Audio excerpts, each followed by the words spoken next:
Hello guys, welcome our channel. আজকে আমি share করব আমাদের বাড়ির কিছু গাছ আমরা নিজের হাতে বানানো, মানে কিনে এনে যত্ন করে বড় করে তোলা। এই যে এখানে এই গোলাপ গাছটা মরেই গেছিলো, তাও ডাল কেটে কেটে এই যে এখন একটা ফুল হয়েছে।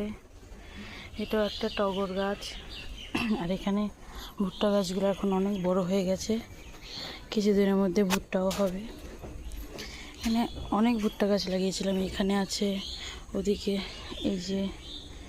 আর এটা একটা ফুল গাছ, এখনো পর্যন্ত ছোটই আছে, বড় হয়নি। এই জন্য আমাদের ওইদিকে এখন বাপের বাড়িতে এই গাছে ফুল হয়ে গেছে, কিন্তু আমার গাছে এখন হয়নি। আর এই যে অ্যালোভেরা গাছ, আর এইটার গাছ, এই গাছটার নাম আমি জানি না, আমি আমার কাকি বাড়ি থেকে এনেছি। আর এই গাছে আমরা অনেক যত্ন করার পরেও কুড়ি হওয়ার পরে গেছে, কোনো ফুল হয় না, সব ফুলগুলোই নষ্ট হয়ে যায়, ফুল হওয়ার আগেই নষ্ট হয়ে যায়। গাছের পাতা হলুদ হয়ে গেছে। এখানে একটা লঙ্কা গাছ হয়েছে, ড্রাগন গাছ, এখানে হচ্ছে বেগুন গাছ, বেগুন গাছে বেগুনও হয়েছে। এখানে হচ্ছে ঝিঙে গাছ আর কুমড়ো গাছ, ফুল হয়েছে ঝিঙে গাছে। এখানে ঝিঙেও হচ্ছে ছোট একদম।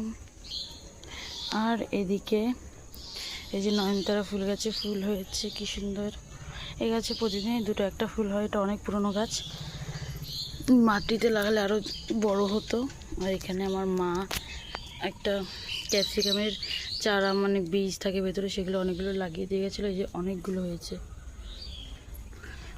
আর এই যে বেগুন গাছে দুটো বেগুনও হয়েছে, ফুল হয়েছে অনেক। আর এগুলো কী গাছ আমি ঠিক জানি না, এই যে হয়েছে।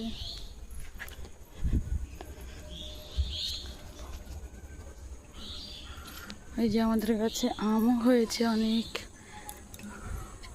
আম পড়ে হয়েছে, দেখা যাচ্ছে না, এখন অন্ধকার হয়ে গেছে তো, সন্ধ্যা হয়ে যাচ্ছে, এই জন্য